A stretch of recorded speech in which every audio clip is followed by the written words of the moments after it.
Vale. Hola a todos. Ahí nos habíamos quedado. Si me pueden confirmar, por favor. Sí.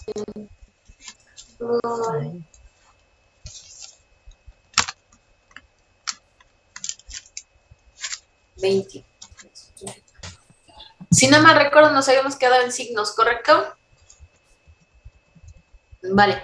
En el caso de la toxoplasmosis, recordando antes de que se nos vaya la red, mencionábamos que la toxoplasmosis es generada por Toxoplasma gondii. ¿Qué es el Toxoplasma gondii? Es mencionamos que es se me va. Mencionamos que es un protozoario y que automáticamente lo encontramos en las heces de los gatos, ¿vale?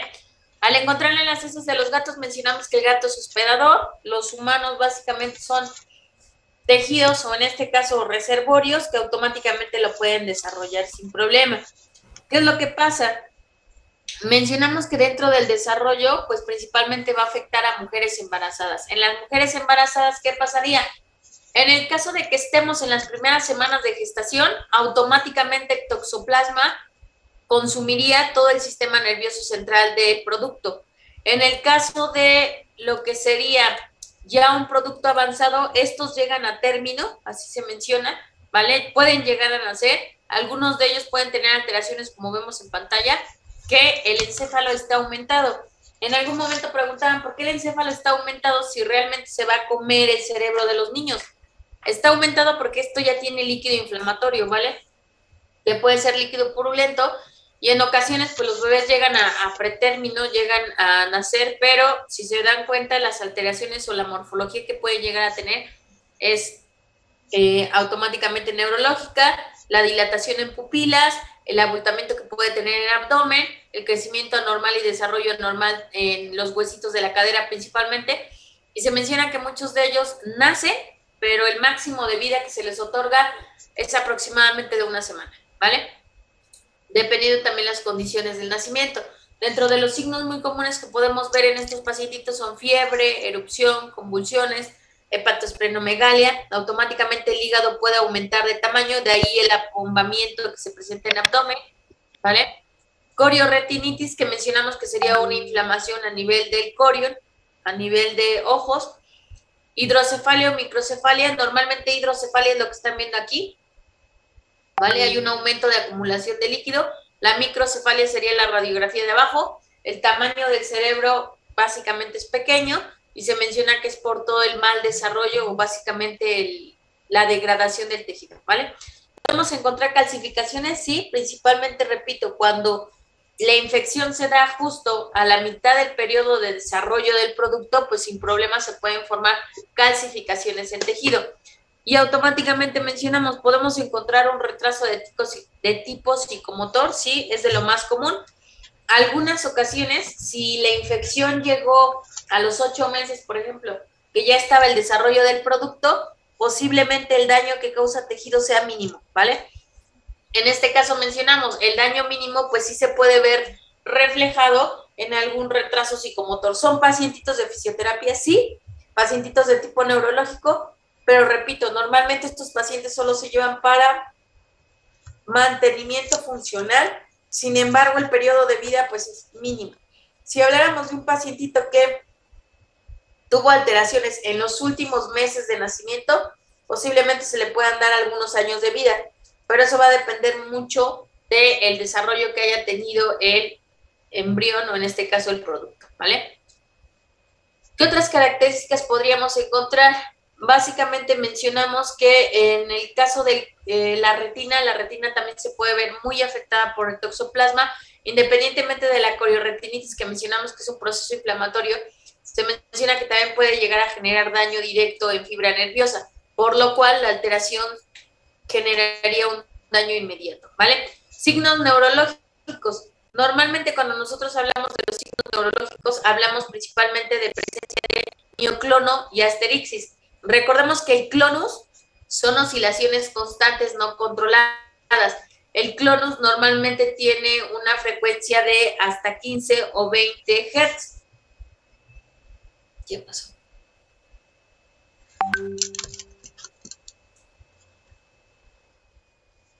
y mencionamos automáticamente en el caso del clonus, creo que se cerró la presentación, ahí pueden ver.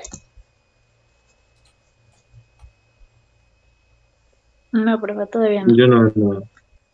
En el caso del mioclonus, voy a volver a abrirla, en el caso del mioclonus mencionamos que automáticamente el paciente podría estar presentando una alteración muscular que podría llegar a generar principalmente un clonus. ¿Qué es el clonus? Mencionamos que son oscilaciones constantes, ¿vale? En el caso de esas oscilaciones constantes, automáticamente referimos que el paciente es capaz de generar oscilaciones de 10, 15 y hasta 20 Hz por segundo, ¿vale? Cuando hablamos de los Hertz, mencionamos que es la frecuencia que puede tener el paciente de las oscilaciones. Normalmente la diferencia entre un clonus, ahora ya no los veo, normalmente la diferencia, mencionamos que hay entre un clonus y un temblor, es la frecuencia, ¿vale? Para hacer clonus, las oscilaciones tienen una frecuencia de 15. Digo, mi internet está medio deficiente. Por favor, cierren sus cámaras. Espero que así funcione mejor esto. A ver si así jala mejor.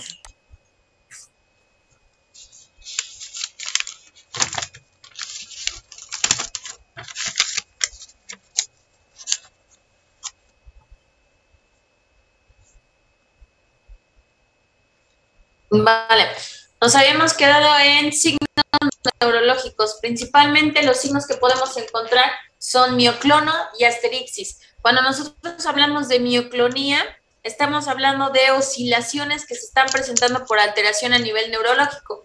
Diferencia entre clonus y temblor. El clonus tiene más de 10 Hz, es decir, pueden ser 12, 15 y hasta 20 oscilaciones por segundo, a diferencia del temblor que mencionamos que son menos de 10 oscilaciones por segundo. En el caso de la asterixis, básicamente es el movimiento que ustedes ven en pantalla. La asterixis se menciona que es un movimiento constante y no controlado de lo que serían los dedos. Es como si el paciente tuviera un tic nervioso de estar realizando un golpeteo sobre la mesa con los dedos.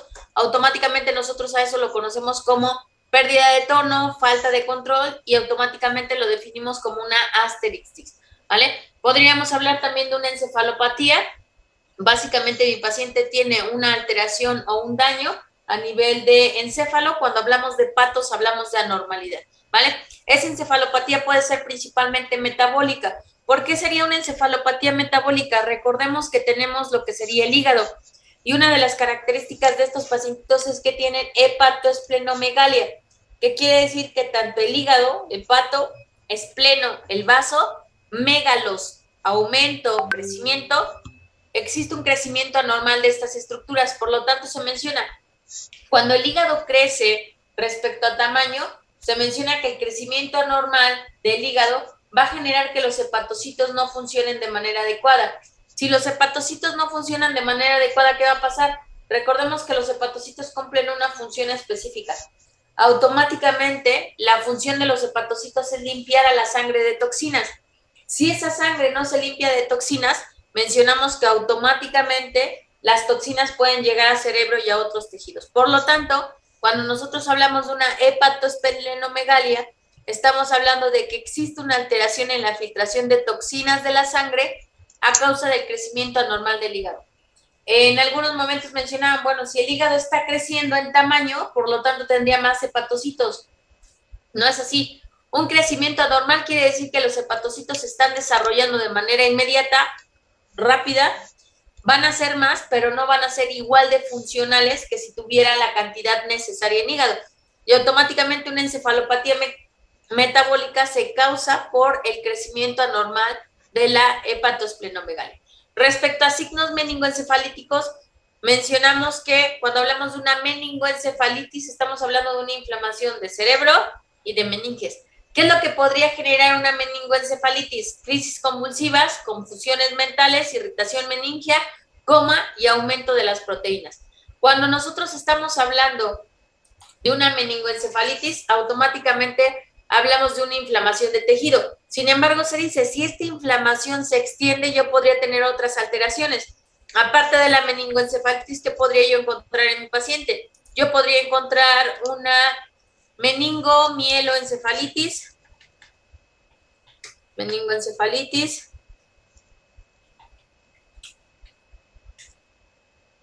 Eso hablaría de que solo está dañado la meninge y el encéfalo. Meningitis, estaría dañada solamente la meninge. Meningo, encéfalo, mielitis. Estarían dañadas 3 estructuras, las meninges, el encéfalo y la médula espinal. Y también puedo tener meningo, encéfalo, mielo, radiculitis. ¿Qué quiere decir? Que automáticamente, de acuerdo a las estructuras hacia donde se extienda completamente la inflamación, pues yo puedo tener diversas alteraciones. ¿Cuáles serían estas principalmente? Automáticamente hablaríamos de meningitis, meningoencefalomielitis, meningoencefalomieloradiculitis. En esta última podríamos hablar de un sinónimo. ¿Cuál sería el sinónimo? Una inflamación, ¿de quién? Del sistema nervioso central. ¿Por qué? Si se dan cuenta, están involucradas todas las estructuras, las meninges, el encéfalo, la médula y las raíces nerviosas. Y automáticamente mencionamos, mientras el toxoplasma llegue al sistema nervioso, las alteraciones que puede llegar a generar son íntimamente relacionadas con todas las estructuras que encontremos en el sistema nervioso central, ¿vale? Dentro del aumento de proteínas, básicamente es por el proceso inflamatorio. Ahora, ojo, se menciona que siempre que el toxoplasma llega al cerebro, podemos encontrar ligeros puntos necróticos. ¿A qué nos referimos con esa necrosis? Una muerte de tipo neuronal. Y esa necrosis automáticamente generaría procesos inflamatorios y podría generar la acumulación de ligeros microorganismos, como lo que conocemos como el T. gondii, que automáticamente pueden quedar enquistados a nivel del sistema nervioso central y pueden quedar alojados en sustancia blanca y en sustancia gris, lo cual generaría como tal una alteración directa de tejido, ¿vale? Seguimos avanzando y mencionamos, dentro de las alteraciones, si nosotros hacemos un estudio serológico, es decir, tomamos una muestra, nosotros podemos encontrar directamente la toxoplasmosis. ¿Cómo la podríamos identificar? En líquido cefalorraquídeo o en una muestra de sangre, como un aumento de proteínas IgG o IgM, que mencionamos que son anticuerpos, perdón, y automáticamente la presencia de un aumento en la concentración de anticuerpos IgG e IgM, me estarían hablando de la presencia de toxoplasma, ¿vale? El toxoplasma se puede desarrollar en semanas, en meses, en años, no hay problema, siempre y cuando se tenga un reservorio en el cual el toxoplasma pues, se puede estar desarrollando. Lo que ven en la parte superior, que serían estas imágenes, automáticamente estamos hablando de la retina, la famosa corioretinitis, que se menciona que automáticamente la estructura pues es bastante evidente cómo queda lesionada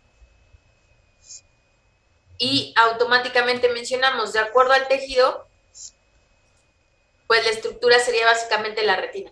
En la parte inferior, en cerebro, si nosotros tomáramos una tomografía, una resonancia magnética, en la resonancia nosotros podríamos ver estas alteraciones, ¿vale? Principalmente una forma ligeramente enquistada de lo que sería el toxoplasma gondii, que se menciona que entre más parénquima abarque, mayores serán las alteraciones, ¿vale? Puedo encontrar muestras en líquido cefalorraquídeo, sí, principalmente podría ser de microorganismos.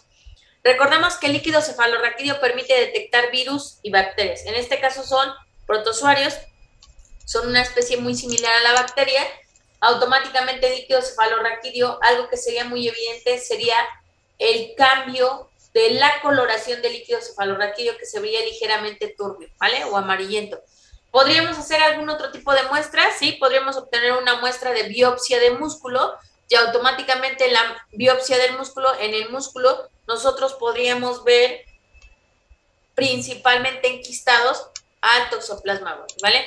Dentro de la forma adquirida de la toxoplasmosis, normalmente mencionamos que el toxoplasma se puede diseminar muy fácilmente por tejido nervioso, principalmente en adultos. Tratamiento que comúnmente utilizamos, la sulfadiazina oral o la pirimetamina, ¿vale? Automáticamente estos son antibióticos de son antibióticos específicos para el toxoplasma y el tratamiento que se debe llevar a cabo normalmente va entre las 2 y las 4 semanas. Una vez que se pasan las 4 semanas, el paciente tiene que ser sometido nuevamente a un estudio serológico principalmente para verificar si se diseminó completamente el toxoplasma o todavía está presente. ¿Vale? Ahora bien, nosotros mencionamos que dentro de los protozoarios, ya vimos uno de los importantes es el Toxoplasma gondii. Sin embargo, se menciona que también tenemos algunos protozoarios de tipo ameboide que podrían llegar a generar afectaciones directas en el sistema nervioso central. ¿Cuáles serían esas afectaciones? Principalmente meningoencefalitis. Una meningoencefalitis se habla de una inflamación en meninges y en cerebro, ¿vale? Y cuando nosotros hablamos de una meningoencefalitis, pues estamos hablando de una meningoencefalitis de tipo amebiano. Cuando yo hablo de una meningoencefalitis amebiana, normalmente hacemos referencia a que existen las famosas amibas y estas se van a adquirir principalmente de aguas estancadas, ¿vale? Normalmente se menciona que automáticamente voy a tener sustancias inmersas en agua. Algo que siempre se le dice a los pacientes es que tengan mucho cuidado con lo que serían las lagunas o las albercas. Las albercas, pues en este tiempo, después de 2 años de pandemia, hay lugares que ni siquiera han cambiado el agua y solamente aplican cloro. El cloro lo único que hace es fijar a las bacterias en el agua. Y entonces, ¿qué pasa? Una de las formas inmediatas de generar o desarrollar una meningoencefalitis es yendo a nadar a estos lugares en los cuales el agua se encuentra completamente acumulada y se menciona que la forma de infección más rápida es solamente sumergir la cabeza en el agua. ¿Qué pasa si no utilizas la protección adecuada, que en este caso serían los gogles? Automáticamente el agua entra en contacto directo con lo que sería tu retina y con eso tenemos para poder captar lo que sería la cantamoeba o la balamutia, ¿vale? Son bacterias que se encuentran dispersos principalmente en aguas estancadas o, repito, aguas que tienen un exceso de cloro. Normalmente los principales causantes de meningoencefalitis, Jocelyn, ¿qué pasó? Rafa, me parece que hay compañeros que están en la sala de espera por el internet, que lo saca. Vale, ya está. Y mencionábamos, en el caso, por ejemplo, de amibas, pues normalmente vamos a tener amibas flageladas. ¿A qué nos referimos con amibas flageladas? Aquellas que se pueden mover principalmente por el desplazamiento y en este caso el flagelo que se tiene en la posición terminal. Dentro de las más comunes, las que yo voy a tener son la Naegleria, que principalmente mencionamos que es una de las más comunes, sin embargo la Naegleria se puede diferenciar. En el caso de la Naegleria se menciona que de esta podemos obtener otra familia que se conoce como la Armanjanela. La Armanjanela se divide en dos, que son las más comunes que vamos a encontrar, que sería la Cantamoeba y la Balamutia, ¿vale? La Cantamoeba normalmente mencionamos que se puede adherir muy fácilmente a tejidos y se desarrolla principalmente en aquellas personas que tengan un sistema inmunológico debilitado, como serían pacientitos con VIH, por ejemplo, como serían pacientitos diabéticos y automáticamente también pacientitos con cáncer. ¿Cómo pueden ingresar al cuerpo? Principalmente a través de la córnea, de la retina. Automáticamente se localizan en tejido y repito, normalmente la adquisición se hace de aguas estancadas. Y automáticamente mencionamos, en el caso de la balamutia, se ha presentado en muchos casos en zonas que tienen un exceso, bueno, que hay cambios de temperatura bruscos y que automáticamente pueden tener temperaturas elevadas, generando mucho calor, que eso permite que se mantenga como tal viva la amiba. En este caso, ¿cómo podría entrar la balamutia tejido? Principalmente por lesiones de piel, ¿vale? Y de las lesiones en piel, que serían principalmente dermoabrasiones o alguna lesión o herida pequeña, al entrar la balamutia, automáticamente por flujo sanguíneo se puede trasladar directamente al cerebro.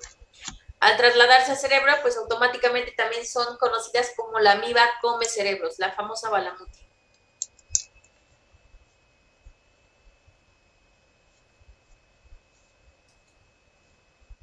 Empiecen a anotar su nombre, por favor.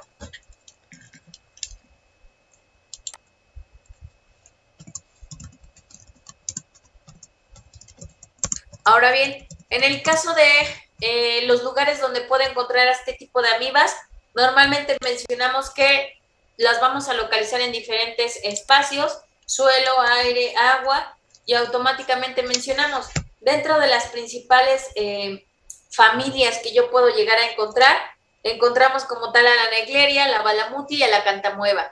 ¿Cuáles serían de las más comunes? En caso principal, la Naegleria, mencionamos que automáticamente generaría una meningoencefalitis amebiana primaria. Repetíamos hace rato, una meningoencefalitis hablaría de una inflamación de meninges y de encéfalo. Si esta inflamación se extiende, claro que puede llegar a generar otras afectaciones. Dentro de las principales afectaciones, pues hablábamos de una meningoencefalomielitis, una meningoencefalomieloradiculitis. Conforme se va extendiendo, podemos ir alterando o dañando a las estructuras que forman parte del sistema nervioso central, ¿vale? Ahora bien, en el caso como tal de la balamutia, en la balamutia lo que nosotros podemos llegar a generar de forma inmediata son encefalitis, ¿vale? Inflamaciones directas de encéfalo y que automáticamente se considera como una encefalitis amebiana granulomatosa. ¿Por qué? Porque automáticamente cuando nosotros estamos o tomamos una tomografía en cerebro, lo que normalmente se ve o se observa son pequeños gránulos en cerebro.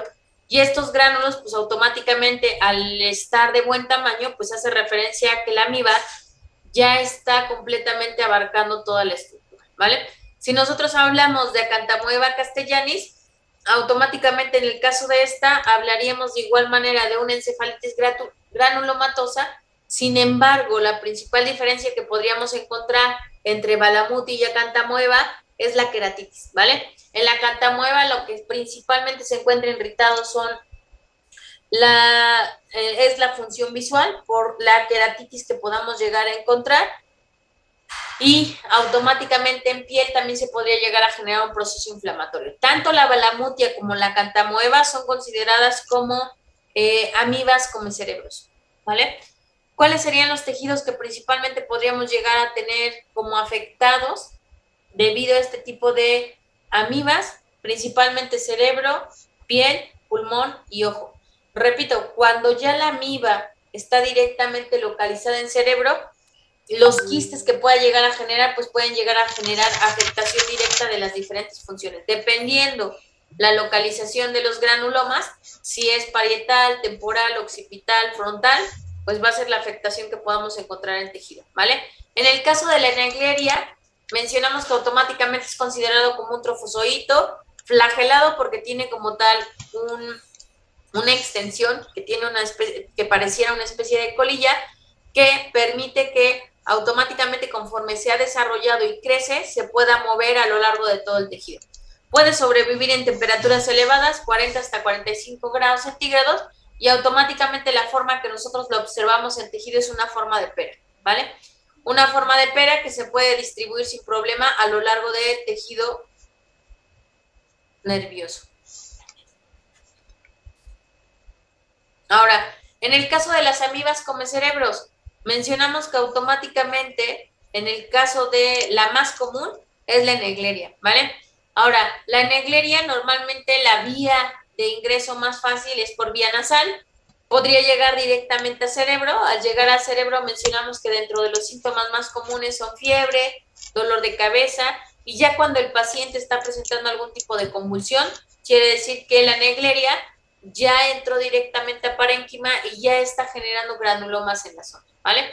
Ahora bien, mencionamos que la vía respiratoria automáticamente hacer una zona de filtro puede sin problema generar este intercambio de sustancias y automáticamente generar un desarrollo inmediato de las amibas. Ya mencionábamos que normalmente las estructuras o zonas que contienen agua estancada van a ser los principales reservorios ameboides, ¿vale?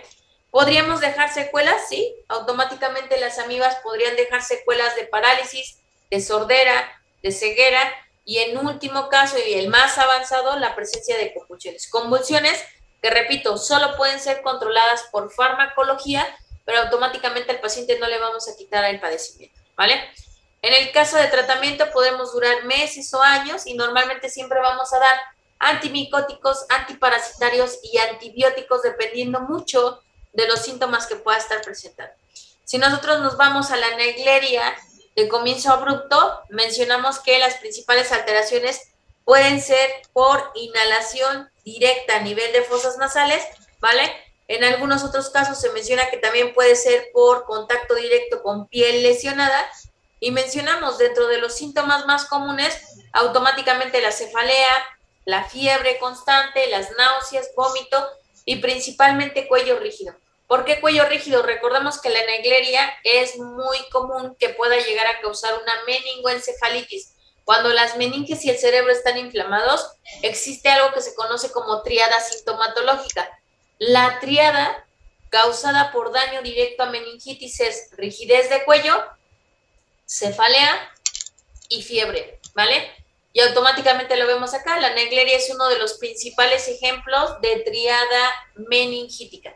Cuando nosotros hablamos de síntomas meningios o síntomas de una meningitis, los principales son cefalea, fiebre y rigidez de cuello, ¿vale? Dentro de la evolución que podría tener la patología, pues normalmente mencionamos que en casos agresivos podría llegar a generar como tal una crisis convulsiva, podría llegar a generar estupor, que mencionamos que es como esta parte de escalofrío que pueda llegar a tener el paciente, que conforme avanza la infección, pues este puede ir en aumento. Podríamos llegar a encontrar al paciente incluso en un coma, con alteraciones neurológicas. Cuando hablamos de signos neurológicos, hablamos de síndromes meningios. Y estos pueden ser focales o difusos. Normalmente, cuando hablamos de síndromes meningios, son alteraciones o formas o posiciones que pueda adoptar un paciente por irritación meningia, ¿vale? Y automáticamente mencionamos, la Naegleria es un claro ejemplo de meningoencefalitis amebiana, ¿vale?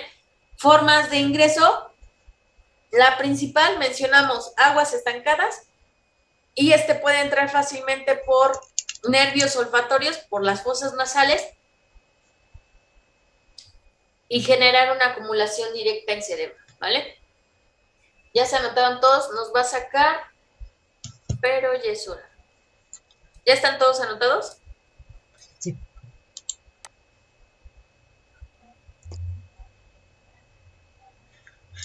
Creo que ya, profe. Vale, ya está. Gracias. Para el viernes vamos a ver síndromes meningios, así que por favor su mapa conceptual de